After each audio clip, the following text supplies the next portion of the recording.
Assalamualaikum warahmatullahi wabarakatuh. Saya Nurida Sardini akan menyampaikan kajian kita mengenai pemerintahan nasional. Kali ini saya akan menghantarkan untuk bab pertama, pengantar studi pemerintahan nasional, akan terdiri atas satu, overview, yang kedua silabus, yang ketiga adalah maksud, tujuan, dan target perkuliahan, serta metode dan kontrak belajar. Baik, saya akan mulai yang pertama. Bahasan mata kuliah pemerintahan nasional ini memiliki relevansi, aktualitas, dan inklusivitas yang tinggi. Ya, karena memang membahas masalah pemerintahan nasional memiliki relevansi, memiliki aktualitas, dan tentu saja inklusivitas yang tinggi. Relevansinya adalah isu-isu pemerintahan itu selalu relevan karena kehidupan kita dalam bermasyarakat, berbangsa, dan bernegara tidak dapat dilepaskan dari urusan pemerintahan. Karena juga isu-isu pemerintahan nasional itu memiliki masalah yang besar, ya, isu-isu yang relevan, isu-isu yang selalu aktual, isu-isu yang inklusif. Nah, masalah kita, karena itulah saya sebut sebagai relevan, karena mempelajari pemerintahan itu dalam rangka untuk memperoleh nilai masalah maksimum, ya. Masalah maksimum itu adalah supaya kita mampu menempatkan diri di tengah-tengah kehidupan bermasyarakat, berbangsa, bernegara, memberi nilai tambah buat kehidupan bermasyarakat, berbangsa, dan bernegara itu. Karena itulah relevan sekali kalau saudara mempelajari, mengupas, mendiskusikan ilmu pemerintahan melalui topik pemerintahan nasional ini. Nilai masalah maksimum itu adalah kita memberi nilai tambah terhadap posisi kita dalam kehidupan bermasyarakat, berbangsa, dan negara dan bernegara. Lalu saat bersamaan supaya kita juga dalam mempelajari pemerintahan itu memperoleh nilai masalah minimum. Ya. Apa itu? Supaya kita tidak sekedar sebagai objek dalam keputusan, tindakan maupun hal-hal lain yang dapat saja merugikan posisi kita di tengah-tengah kita bermasyarakat, berbangsa, dan bernegara itu. Justru yang kita inginkan adalah supaya kita memperoleh nilai maslahah maksimum. Kita ingin sebagai subjek di dalam kehidupan bermasyarakat, berbangsa, dan bernegara. Bukan sebaliknya, memperoleh atau menempatkan diri sebagai maslahah minimum. Yang kedua, kita mempelajari topik-topik pemerintahan nasional ini memiliki aktualitas yang tinggi. Apa sih aktual? Aktual adalah selalu hangat. Karena topik bahasan yang segera akan saya sampaikan mulai hari ini hingga 7 kali pertemuan ke depan punya aktualitas yang tinggi, selalu jadi perhatian publik atau public interest, baik dalam forum-forum formal, forum informal, forum non formal. Forum formal itu adalah dalam rangka dalam level pembahasan isu-isu pemerintahan secara formal, secara resmi di instansi pemerintah baik pusat maupun di daerah, baik lembaga negara, kementerian maupun non-kementerian, maupun lembaga-lembaga resmi yang bersifat the auxiliary body state agencies, itu adalah yang dibicarakan, yang dibahas, yang ditangani adalah persoalan-persoalan kemasyarakatan, kebangsaan, dan kenegaraan yang sifatnya memang resmi di dalam struktur pengambilan keputusan, baik tingkat strategis di pusat maupun strategis di level daerah, baik daerah provinsi, kabupaten, kota, bahkan hingga ke desa. Isu-isu kajian ini juga aktual karena juga sering jadi perhatian publik.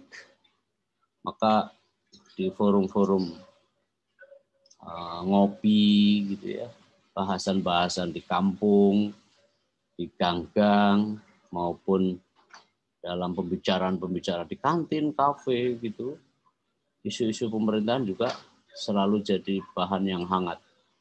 Kalau saudara pernah tinggal di Aceh atau pernah ke Aceh, forum-forum bahasannya itu udah menarik sekali. Kehidupan politik itu sangat ditentukan dalam bahasan-bahasan di warung-warung kopi. Kita punya tradisi pertemuan informal, yang pertemuan informal itu justru kadang-kadang lebih menentukan daripada forum-forum formalnya sekalian. Di forum-forum informal, di luar struktur kekuasaan negara, juga ada kehidupan sosial, organisasi-organisasi sosial, institusi-institusi sosial, organisasi masyarakat sipil seperti Ormas, LSM, dan seterusnya itu juga dibicarakan. Apalagi kemudian menjadi ruang lingkup dalam pemberdayaan untuk masyarakat sipil atau yang dilakukan oleh masyarakat sipil, dan seterusnya, dan seterusnya. Bahkan di pojok-pojok terminal, di forum-forum yang kita bisa sebut sebagai forum non-formal, juga bagaimana keputusan Presiden atas Freeport, bagaimana keputusan Presiden yang memindahkan ibu kota, yang rencananya mau memindahkan ibu kota, apakah pertanyaannya bahwa itu dibicarakan di kalangan internal pemerintahan sendiri, ataukah dibicarakan di kabinet, lalu juga jadi bahan diskusi di level non-formal. Bahkan jangan Anda bayangkan bahwa preman-preman di pojok terminal lah, atau di kaki lima, atau di mana saja tidak membahas masalah isu-isu aktual. Nah, dan isu-isu pemerintahan ini juga dibahas dari waktu ke waktu. Sepanjang institusi itu masih ada, dibincangkan halayak dan aktor politik, dikaji, kalangan akademisi, diangkat sebagai topik riset mereka, riset yang serius maupun riset yang ya setengah serius, dan bahkan juga keputusan-keputusan level nasional jadi bahan perbincangan kalangan internasional. Ada tuduhan misalnya bahwa corak pemerintahan di satu negara itu akan jadi bahan kajian, ya, termasuk dari dalam diri negeri kita sendiri, terutama dua raksasa ekonomi dunia saat ini seperti China dan Amerika selalu memperhatikan gerak-gerik maupun dinamika domestik di negara ini maupun di negara-negara lain karena kepentingan mereka. Halayak juga ingin mengetahui apa-apa yang dikerjakan oleh pemerintah sepanjang periode jabatannya. Media memberitakan, ya, menyiarkan pernyataan kepala pemerintahan dan kabinetnya, dan halayak kemudian membincangkannya kembali buat kepentingan mereka. Apalagi misalnya dalam isu Omnibus Law, ya, semua orang merasa terdampak, maka kemudian jadi bahan gunjingan. Ketika mahasiswa protes, lalu suara kritis juga banyak disampaikan dalam seluruh forum yang memungkinkannya untuk menyampaikannya, maka itu juga jadi bahan kajian dan membincangkannya. Nah, yang ketiga, inklusif. Inklusif itu tidak menyisahkan, sebutlah begitu, siapapun untuk tidak terlibat dalam perbincangan mengenai isu-isu pemerintahan nasional. Setiap warga negara, institusi sosial, sektor usaha memengaruhi bagaimana keputusan-keputusan pemerintahan. Sebaliknya juga dipengaruhi oleh kebijakan pemerintah maupun sebagai bagian dari tugas-tugas pemerintahan. Setiap pihak tanpa kecualinya terlibat dalam urusan-urusan pemerintahan. sebagian kelompok sosial politik ya dalam memerankan diri sebagai partisipan aktif, sebagian lainnya ingin menyelamatkan kepentingannya karena hanya berburu terhadap kepentingannya, yang lainnya mengambil keuntungan dari kerja-kerja pemerintahan sebagai supplier, sebagai orang atau pihak yang sedang menunggu keputusan pemerintah terhadap procurement misalnya. Dan itulah kemudian menjadi semua orang terlibat, baik terlibat aktif sebagai bagian dari pemengaruh atau proses sebagai orang yang terlibat aktif dalam proses pengambilan keputusan, maupun sekedar memengaruhi terhadap proses pengambilan keputusan, ataupun sekedar sebagai pelaksana pengambilan keputusan ataupun objek dari pengambilan keputusan. Inklusif sekali. Kerja-kerja pemerintahan apakah menguntungkan buat kita atau tidak bagi segolongan satu pihak maupun golongan lain di pihak lain. Intinya tiap orang terlibat, ingin terus terlibat dan ingin ambil bagian dari proses-proses pemerintahan tanpa kecualinya. Dengan demikian, isu-isu pemerintahan sekali lagi bisa kita tengok dari pertama aktual, kemudian relevan, lalu inklusif gitu. Maka tidak salah kalau saudara mengambil mata kuliah ini. Nah, saudara, untuk kuliah yang ingin saya sampaikan, saya punya jatah 7 kali pertemuan sejak sekarang. Nah, ini adalah hal yang ingin saya sampaikan, materi yang akan saya sampaikan hingga insya Allah 7 kali pertemuan ke depan. Pengantar studi pemerintahan, sekarang kita sedang berjalan. Ini adalah overview barusan. Yang kedua, silabus sekarang sedang kita mulai. Lalu internal ini, maksud, tujuan, dan target perkuliahan kita. Lalu metode dan kontrak perkuliahan. Bab kedua, membahas ya negara dan pemerintahan. Asal muasal negara dan pemerintah. Negara dan bentuk negara. Pemerintah dan pemerintahan. Bentuk pemerintahan. Sistem pemerintahan nasional. Nah, ini kita akan membahas soal itu di bab kedua. Bab ketiga, bagaimana pemerintahan bekerja? Bagaimana sih kerjaannya pemerintahan itu? Pekerjaan pemerintahan kita rumuskan secara konsepsional, kebijakan dan keputusan pemerintahan, hubungan antara negara, sektor usaha, dan rakyat, dan pertanggungjawaban pemerintahan. Bab keempat, sistem pemerintahan, struktur kekuasaan pemerintahan negara, kultur pemerintahan negara, kita juga akan bahas soal itu, dan peranata pemerintahan. Karena sistem itu selalu melekat pada dua hal, struktur, ya, organ dan segala macam, kultur pemerintahan negara, dan peranata dari pemerintahan negara. Nah, bagian kelima, trajektori pemerintahan. Pemerintahan era klasik, Yunani Romawi kuno, pemikiran abad pertengahan, era kolonial dan pasca kolonial, masa Orde Baru, dan pasca negara Orde Baru. Isu-isu strategis pemerintahan, pemisahan kekuasaan, good governance, e-governance, pemerintahan anti korupsi, dan bab ke-7 kita akan mendiskusikan memaksimalkan bagaimana pemerintahan negara itu, inovasi pemerintahan, tantangan disrupsi, masa depan peran pemerintahan, menyusun makalah presentasi. Kemudian ada UTS.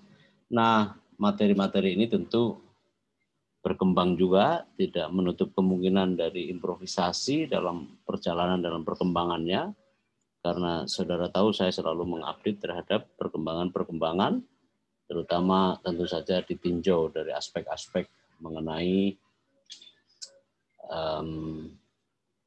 teori maupun konsepsional.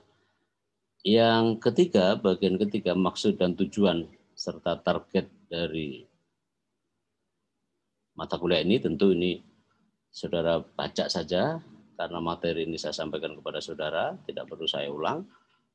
Ya, tadi sudah sangat jelas.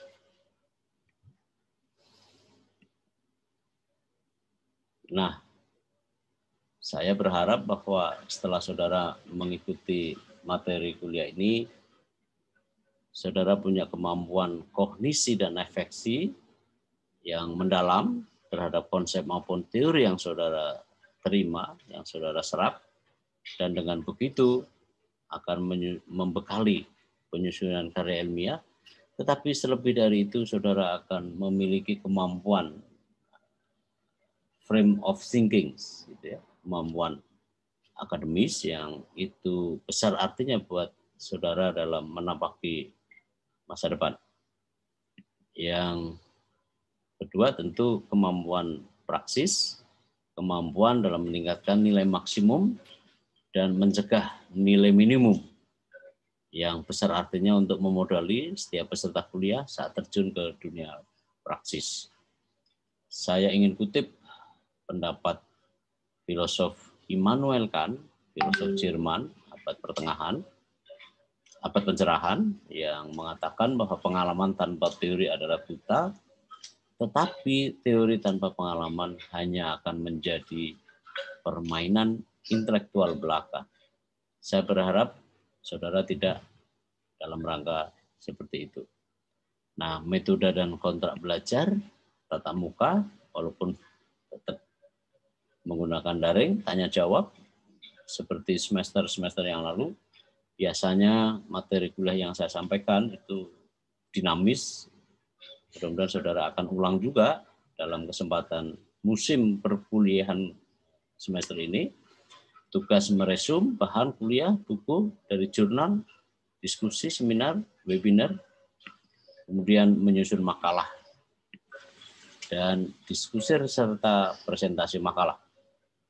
Nanti kita akan tentukan karena keterbatasan forum, mengingat situasi pandemi ini, kadang-kadang kita dipaksa untuk menerima hal-hal yang sesungguhnya sudah biasa saya diskusikan dalam format pengajaran yang saya tempuh. Nah, saya berharap 10 menit sebelum kuliah dimulai, saya akan menyampaikan barcode presensi kuliah ya pada saudara melalui koordinator mata kuliah, koordinator kelas, atau komting. Nah, pada hitungan ke-10 menit kedua, saya akan memulai kuliah, menyampaikan kuliah. 10 menit pertama itu saya maksudkan supaya saudara ada kesempatan untuk memenetrasi, mengshoot ya barcode tadi, ya, itu setelah setiap awal kuliah ya. Lalu saudara tidak perlu risau karena jelas akan melakukan sesuai dengan maksudnya. Saya harap tidak ada merekam karena kadang-kadang pengalaman saya di belakang hari, jaringan kadang-kadang trouble saat proses belajar mengajar. Sedangkan bahan tidak usah khawatir, saya akan sampaikan kepada saudara. Setiap usai kalinya proses belajar mengajar, peserta kuliah diharapkan menyimak materi, nanti ada kesempatan untuk menanyakan karena jaringan ini kadang-kadang terbatas, tapi tidak menghilangkan fungsi dari kesempatan untuk bertanya. Saya harap bahwa saudara tidak pernah puas dengan apa yang saya sampaikan, namun saya harap Anda mengembangkan dan mengkayakan sumber-sumber yang saya sampaikan ini dengan sumber-sumber lain yang relevan. Kontrak belajar, ini saya rasa sangat normatif saja. Saya perlu nanti ada format dan no format. Silakan diajukan atau mengajukan diri. Ada 2 orang, 1 format ya, dan 2 wakormat. Tugasnya menjadi penghubung antara saya dengan pihak peserta kuliah.